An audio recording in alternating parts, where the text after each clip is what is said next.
नमस्कार, स्वागत है आप सभी का हमारे इस चैनल पर। तो हम लोग पढ़ रहे थे पारिस्थितिकी और पारिस्थितिक तंत्र।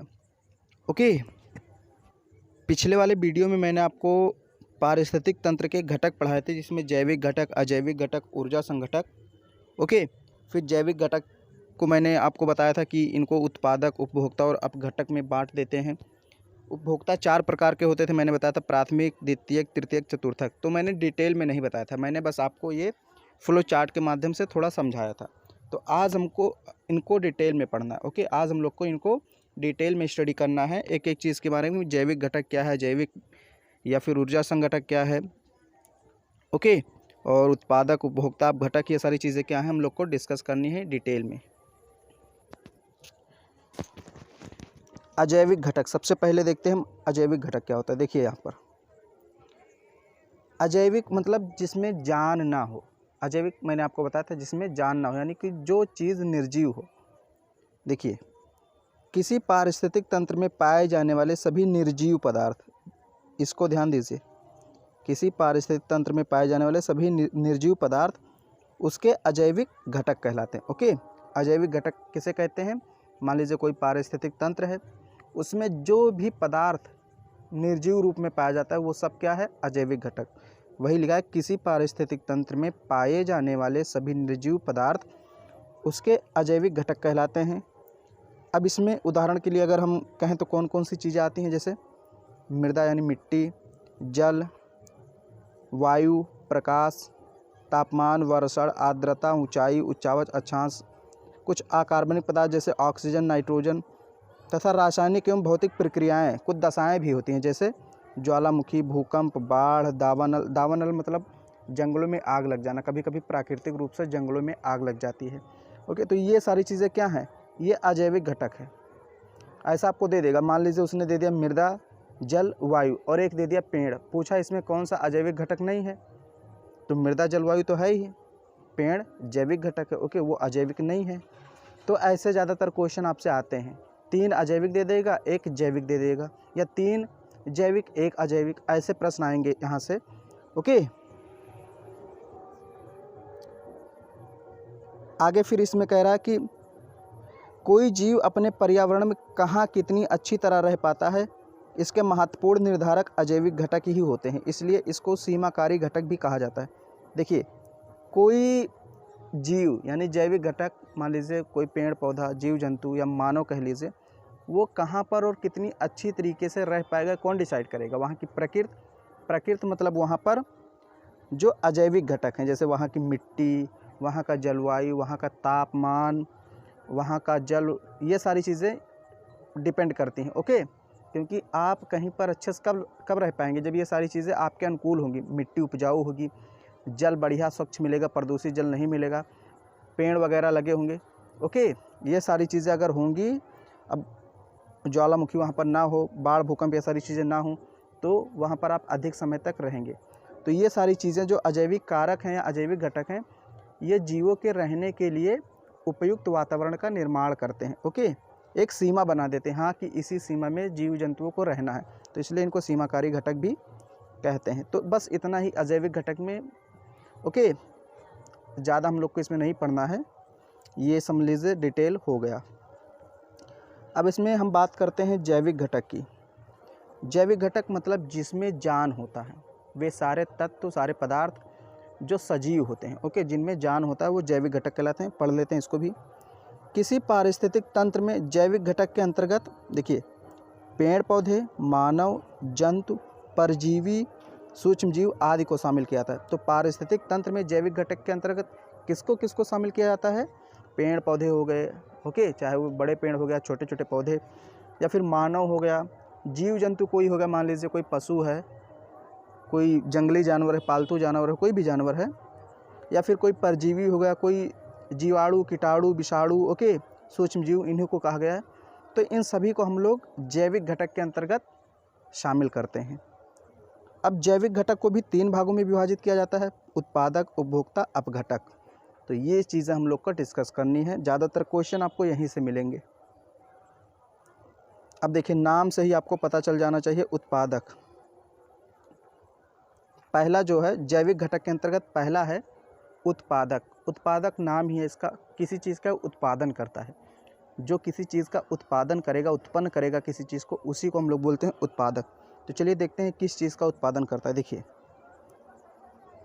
वे हरे पेड़ पौधे जो देखिए, वे हरे पेड़ पौधे, कुछ खास जीव एवं शैवाल, 3 चीज़ें हैं, हरे पेड़ पौधे, कुछ खास जीव, ओके, एवं शैवाल, जो प्रकाश संश्लेषण प्रक्रिया से सूर्य के प्रकाश और क्लोरोफिल की उपस्थिति में अकार्बनिक पदार्थों से कार्बनिक पदार्थों का निर्माण कर सकते हैं, उन्हें उत्पादक कहा जाता है।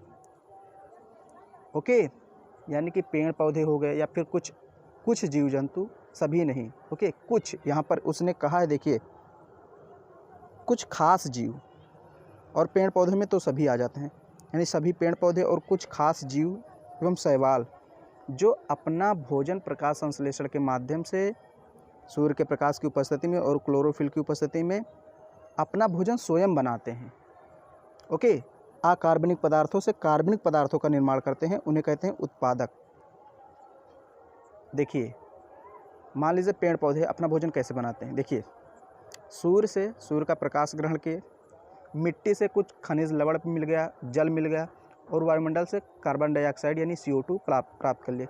इन सारी चीज़ों से वो क्या बनाते हैं, कार्बनिक पदार्थ का निर्माण करते हैं। यहाँ देखिए, कार्बनिक पदार्थों का निर्माण करते हैं। कार्बनिक पदार्थ जैसे ग्लूकोज का निर्माण करते हैं, कार्बोहाइड्रेट का निर्माण करते हैं।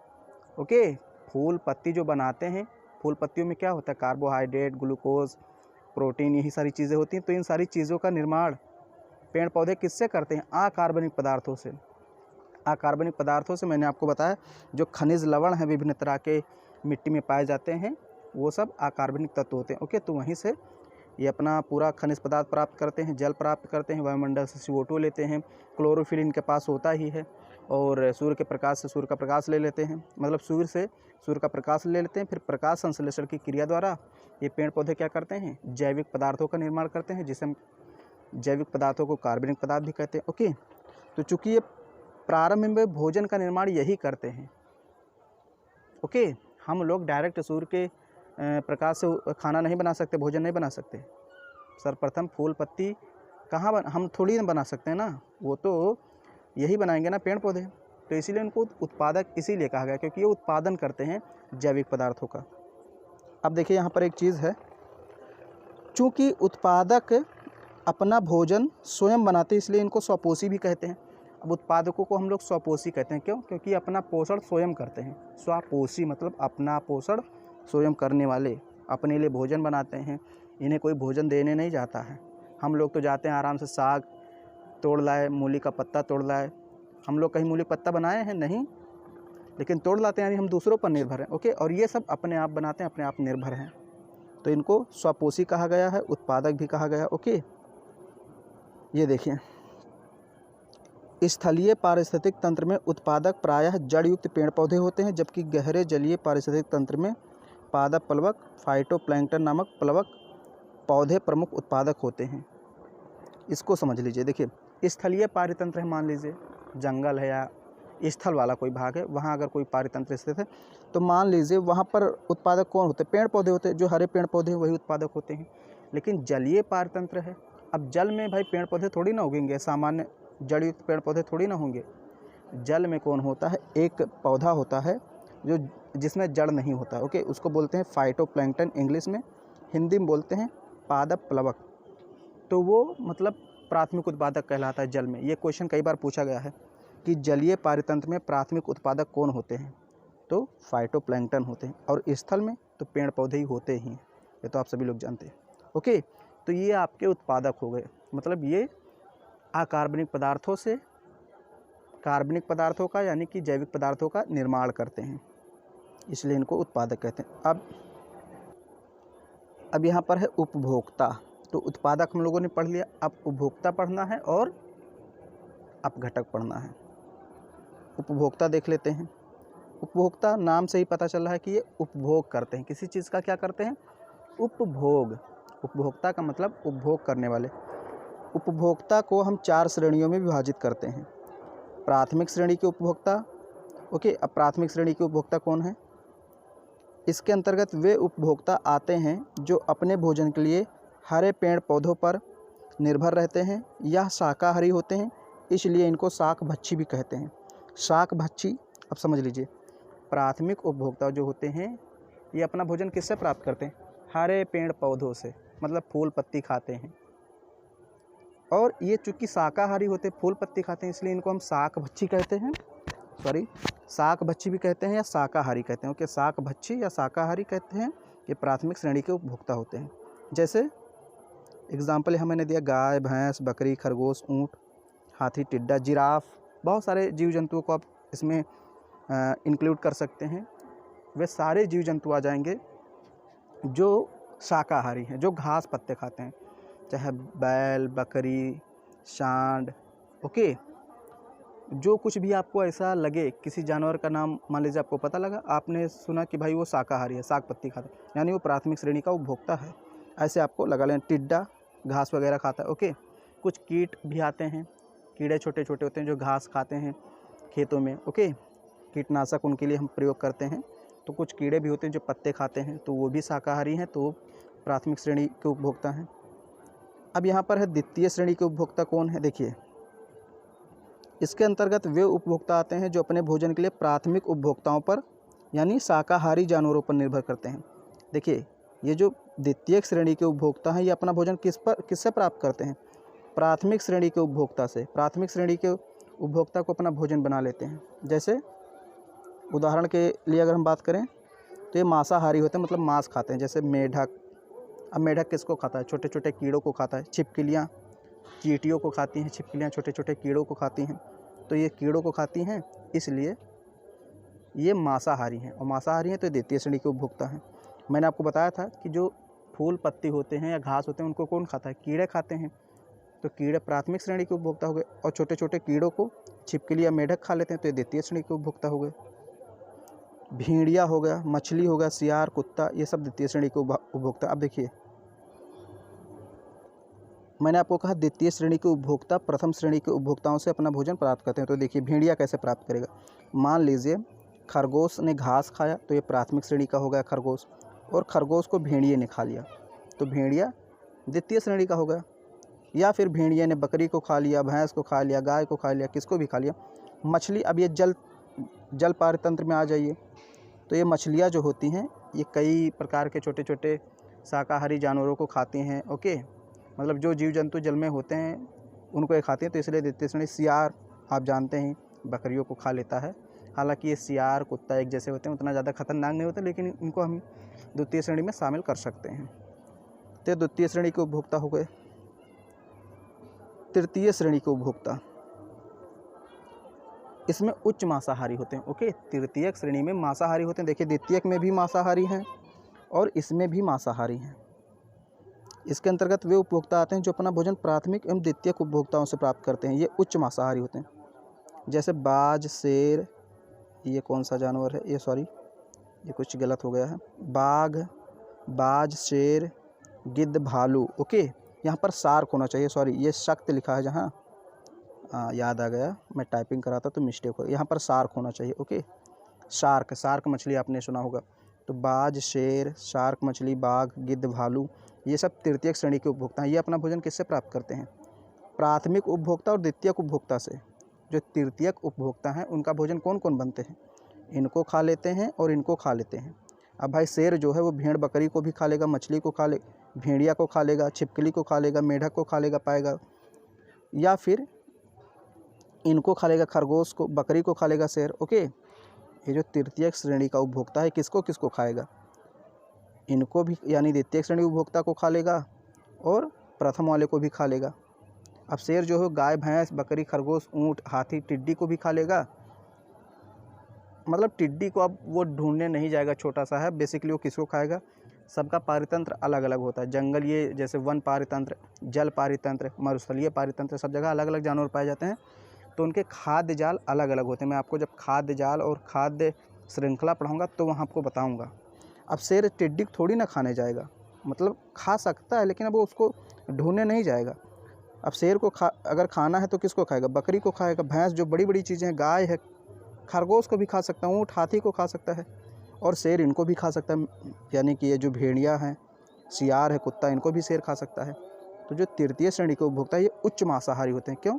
क्योंकि ये मांसाहारी को भी खा लेते हैं, शाकाहारी को भी खा लेते हैं। हालांकि ये जो तृतीय उपभोक्ता हैं ये फूल पत्ती नहीं खाते हैं, उत्पादकों को नहीं खाते हैं। ओके, इनको नहीं खाएंगे। ये देखिए, सॉरी यहाँ पर नहीं है। तो बेसिकली उत्पादक को नहीं खाते कि जाए कोई फूल पत्ती खाने, फल खाने शेर नहीं। शेर चाहे मर जाए, जितना भी भूखा हो, कभी भी वो फूल पत्ती नहीं खाएगा, चाहे वो मर ही जाए। अब यहाँ एक आता है चतुर्थक श्रेणी का उपभोक्ता। तो इसमें बेसिकली एक ऐसा जानवर आता है जो सब पे भारी है, मतलब सब कुछ खा लेता है, A to Z खा लेता है। आप सभी लोग जानते हैं वो आप हैं, हम हैं। ओके, या शाकाहारी तथा मांसाहारी दोनों प्रकार का भोजन करता है, इसे सर्वाहारी कहा जाता है। जैसे मानव, अब भाई मानव उत्पाद को भी खा लेता है, यानी कि जो पेड़ पौधे हैं, साग वगैरह, फल फूल साग हम लोग खाते नहीं, वो भी खा लेते हैं। और अगर हमको शेर मिल जाए, प्राचीन काल में आदमी क्या करता था, शेरों को भी मार डालता था। आज तो शेरों को बचाने के लिए तमाम तरह की योजनाएं बनाई जा रही हैं, लेकिन आदमी चाहे तो शेरों को भी मार कर खा सकता है। तो ये सबसे बड़ा जानवर है इंसान। ओके, ये सबको खा लेगा। कोई शाकाहारी है, मांसाहारी है, तो कोई भी हारी हो, हम तुमको खा लेंगे। क्यों? क्योंकि हम सर्वाहारी हैं। ओके, तो यहाँ पर देखिए, मैंने आपको बेसिकली आज आपको एक प्रकार से मैंने घटक पढ़ा दिए हैं। एक तो अजैविक घटक पूरा आपका कंप्लीट होगा। जैविक घटक में एक चीज़ बची है, वो है आपका अपघटक। ओके, तो उसको मैं आपको अगले वीडियो में पढ़ा दूंगा। अभी एक और घटक है ऊर्जा संघटक। मैंने आपको बताया था 3 घटक होते हैं, जैविक, अजैविक, ऊर्जा। तो अजैविक पूरा पढ़ा दिया, जैविक का एक पार्ट रह गया अपघटक, और एक रह गया पूरा का पूरा ऊर्जा संघटक। तो आपको मैं क्या करूँगा कि नेक्स्ट वाले पार्ट में पहले अपघटक पढ़ा दूंगा, ओके, फिर उसके बाद आपको पढ़ा दूंगा ऊर्जा संघटक। फिर ये आपका पारिस्थितिकी और पारिस्थितिक तंत्र वाला चैप्टर का एक पार्ट ख़त्म हो जाएगा। बाकी आगे बहुत बड़ा लेसन है। ओके, तो हम लोग इसको भी पढ़ते जाएंगे। तो अगर वीडियो आपको पसंद आया तो इसको लाइक कर दीजिए, शेयर कर दीजिए। चैनल पर पहली बार हैं तो चैनल को सब्सक्राइब कर लीजिए।